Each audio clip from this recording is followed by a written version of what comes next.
మాకేంటి యాదాద్రి థర్మల్ విద్యుత్ కేంద్రంపై రాజకీయ క్రీనీడ నిలిచిపోయిన పనులట. సో ఇదే యాదాద్రి పవర్ ప్లాంట్. మార్చిలో జరగాల్సిన 2 ప్లాంట్ల ప్రారంభోత్సవంలో అనివార్య జాప్యం. ప్లాంటు కాంట్రాక్టు సంస్థల్లో బీఆర్ఎస్ పార్టీ సన్నిహితులు ఉన్నారట. ఈ కాంట్రాక్టుల వ్యవహారం మొత్తం మాజీ మంత్రి జగదీష్ రెడ్డి కనుసన్నల్లో నడిచింది. ఆయనకు సంబంధించిన బినామీలు వాళ్ళే ఇందులో కాంట్రాక్టర్లుగా ఉన్నారన్నది మెయిన్ ఎలిగేషన్. ఇది దాదాపు 35,000 కోట్లకు సంబంధించిన యాదాద్రి థర్మల్ పవర్ ప్రాజెక్ట్. ఇసుక, కంకర, డస్ట్ కాంట్రాక్టులు ఆ పార్టీ నాయకులకే. వాటిని తమ వారికి ఇవ్వాలని స్థానిక కీలక నేతలు ఒత్తిడి చేస్తున్నారట. గత ప్రభుత్వం తరహాలోనే తమతోనూ వ్యవహారాలు జరపాలని డిమాండ్. 4 నెలలుగా 2,000 కోట్ల బిల్లులు పెండింగ్ అట. కాంట్రాక్టు సంస్థల లబోదిబో. యాదాద్రి థర్మల్ ప్లాంట్ 2 యూనిట్లలో 90% పనులు పూర్తయ్యాయి. మిగిలిన 3 యూనిట్లలో 70% పనులు పూర్తయ్యాయి. అంతా అనుకున్నట్లు జరిగితే వచ్చే నెల అంటే మార్చిలోనే 2 యూనిట్లలో విద్యుత్ ఉత్పత్తి ప్రారంభం కావాలి. వేసవి అవసరాలు తీర్చేలా మరో 1600 మెగావాట్ల విద్యుత్ అందుబాటులోకి రావాలి. కానీ సివిల్ పనులను పూర్తి స్థాయిలో ఆపేశారు. మిగిలిన పనులు కూడా నామమాత్రంగా చేస్తున్నారు. ప్రస్తుత పరిస్థితి కొనసాగితే మార్చిలో ఈ ప్లాంట్లు ప్రారంభమయ్యే అవకాశం లేదు. ఇందుకు కారణం కాంగ్రెస్ ప్రభుత్వం అధికారంలోకి వచ్చిన తర్వాత ఈ ప్లాంటుపై రాజకీయ క్రీనీడ పడడమే. కారణం ఏంటంటే పవర్ ప్లాంట్ పైన ఆధిపత్యంతో పాటుగా ఇక్కడి పనులను తమ అనుయాయులకు ఇప్పించుకోవడానికి స్థానిక ప్రజాప్రతినిధి, మరో కీలక ప్రజాప్రతినిధి చేస్తున్న ఒత్తిడితో పనులు ఆగిపోయినాయి. నల్గొండ జిల్లా దామరచెర్ల మండలం వీర్లపాలెం వద్ద 4,000 మెగావాట్ల విద్యుత్ ఉత్పత్తి సామర్థ్యంతో థర్మల్ పవర్ ప్లాంట్ నిర్మాణానికి 2015 జూలై 8వ తేదీన అప్పటి ముఖ్యమంత్రి కేసీఆర్ శంకుస్థాపన చేశారు. ఇందులో భాగంగా ఒక్కొక్కటి 800 మెగావాట్ల సామర్థ్యంతో 5 యూనిట్లు నిర్మించాల్సి ఉన్నది. బొగ్గు సరఫరా కోసం రైల్వే లైన్, 6 టీఎంసీల కృష్ణా నీటిని కూడా ప్లాంట్ కోసం కేటాయించారు. ప్లాంట్ నిర్మాణానికి తొలుత 29,500 కోట్ల అంచనా వ్యయం వేయగా తర్వాత దాన్ని 34,500 కోట్లకు పెంచారు. ఆల్మోస్ట్ 35,000 కోట్లు. ప్రాజెక్టు పనుల్లో భూసేకరణ 100% పూర్తవగా పునరావాస కేంద్రాల నిర్మాణం కూడా దాదాపు పూర్తయింది. మార్చిలో 2 యూనిట్ల నుంచి విద్యుత్ ఉత్పత్తి ప్రారంభించాలని అధికార యంత్రాంగం సన్నాహాలు కూడా చేసింది. రాష్ట్రంలో కాంగ్రెస్ అధికారంలోకి వచ్చిన తర్వాత పవర్ ప్లాంట్లో పనులకు బ్రేక్ పడ్డది. 20 రోజులుగా సివిల్ పనులు పూర్తిగా స్తంభించాయి. నిజానికి పవర్ ప్లాంట్ ప్రధాన కాంట్రాక్టు సంస్థ బిహెచ్ఈఎల్ కాంట్రాక్టును దీనికే జెన్కో కట్టబెట్టింది. అంటే ఆ కాంట్రాక్ట్ని బిహెచ్ఈఎల్ దాన్ని పనుల వారీగా 20 వరకు సంస్థలకు సబ్ కాంట్రాక్ట్ ఇచ్చిందట. అంటే బిహెచ్ఈఎల్ దాని కింద సబ్ కాంట్రాక్టర్లు.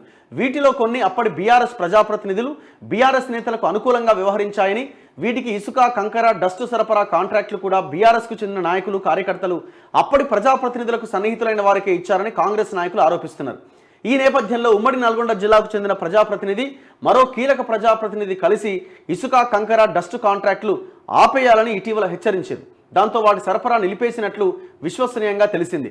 సదరు నేతల సూచనలతో కొన్ని కాంట్రాక్టు సంస్థలు తాజాగా ఇసుక, కంకర, డస్టు సరఫరాకు కొత్త వారితో ఒప్పందాలు చేసుకున్నాయని తెలుస్తోంది. మరోవైపు ఆ కీలక ప్రజాప్రతినిధి ఇటీవల ప్లాంట్లో పనులు నిర్వహిస్తున్న అన్ని కంపెనీల ప్రతినిధులతో సమావేశమై తమకు అనుకూలంగా ఉండాలని, గత ప్రభుత్వంలో కొనసాగించినట్లే తమతో వ్యవహారాలు కొనసాగించాలని, లేకపోతే కాంట్రాక్టులను ఉపసంహరించుకోవాలని ఒత్తిడి తెచ్చినట్టు తెలుస్తోంది. మిగిలిన కాంట్రాక్టు పనులకు సంబంధించి తమ అనుయాయులతో ఒప్పందాలు చేసుకోవాలని కాంట్రాక్టు సంస్థల నిర్వాహకులపైన ఒత్తిడి చేస్తున్నారట. వీటన్నింటికి తోడు దాదాపు 4 నెలలుగా భారీ మొత్తంలో బిల్లులు సైతం పెండింగ్లో ఉన్నాయి. వీటన్నింటి నేపథ్యంలో కాంట్రాక్టర్లు సివిల్ పనులను పూర్తి స్థాయిలో నిలిపేసారట. ఇది ఇప్పుడు ఏందంటే పని మీరు అంతకుముందు అందరికీ ఇచ్చుకుంటూ పోయారు కదా కాంట్రాక్టులు, కథా వ్యవహారము. వాళ్ళు సంపాదించిన పని మేము సంపాదించొద్దా? ఇప్పుడు ఆ కీలక ప్రజాప్రతినిధి నల్గొండ జిల్లాని రూల్ చేసేది కథా వ్యవహారం ఎవరో మనకు తెలియదా? గాలే ఉంటారు. అంతకుముందు జగదీష్ రెడ్డి ఉన్నాడు, ఇప్పుడు ఇల్లు ఉన్న రెడ్డి ఉన్నాడు, అంతే, అంతకుమించి ఏం లేదు. అంతకుముందు జగదీష్ రెడ్డికి సంబంధించిన వాళ్ళకి మొత్తం కాంట్రాక్టులు పెద్ద ఎత్తున స్కామ్. ఇదంతా కూడా 35,000 కోట్ల ఈ ప్రాజెక్టు ద్వారా ప్రజలకి ఏమైనా పవర్ అందుబాటులోకి వస్తుందా అంటే వస్తుంది. యూనిట్ 10 రూపాయలు ఆ పైన ఖర్చు పెట్టి తయారయ్యే కరెంటు మనకు వస్తుంది. బయట ప్రైవేట్ మార్కెట్లో బయటనేమో 5 రూపాయలు 6 రూపాయలకే యూనిట్ దొరుకుతున్నది. దీని ద్వారా మనకి 8 రూపాయలు 10 రూపాయలకు యూనిట్ తయారైంది. కారణం ఏంటంటే ఇక్కడికి బొగ్గు తరలించాలి అంటే దాదాపు 270 కిలోమీటర్ల ప్రయాణం, ట్రాన్స్పోర్ట్ ఖర్చు భరిస్తే కానీ ఇక్కడికి బొగ్గును తీసుకురాలేం.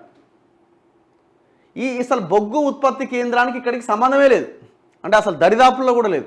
270 కిలోమీటర్లు ప్రయాణం చేస్తే కానీ ఇక్కడికి బొగ్గు రాదు. ఉద్యమంలో కేసీఆర్ ఏం చెప్పిండంటే బొగ్గు ఒక తాన తయారైతే ప్లాంట్ ఇంకో తాన పెడతారండి అని ఆనాడు మాట్లాడి. ఇప్పుడు ఈయన ఏం చేసిండు, వీళ్ళ కమిషన్ల కోసం తీసుకుపోయి అడవులలో పెట్టిండు. అసలు ఈ ఆడ పెట్టడమే పెద్ద తప్పు. ఇది ఎన్జీటీలో కూడా కేసు అయింది, ఎన్జీటీలో కూడా పెద్ద ఎత్తున ఆర్గ్యుమెంట్స్ జరిగినాయి.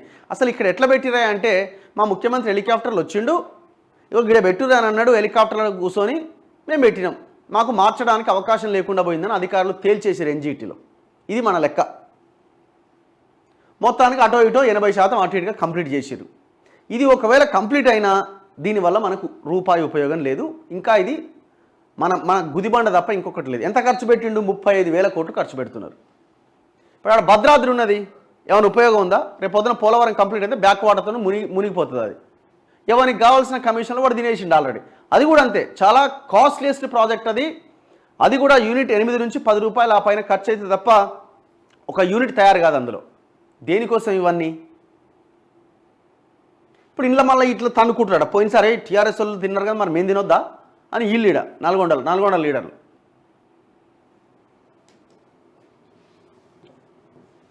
ఒక్కనికన్నా కనీసం జనానికి ఏమైనా మంచి చేయాలి, జనాలు మనల్ని గెలిపించినారన్న ఒక ఆలోచన ఉందా అవునికన్నా?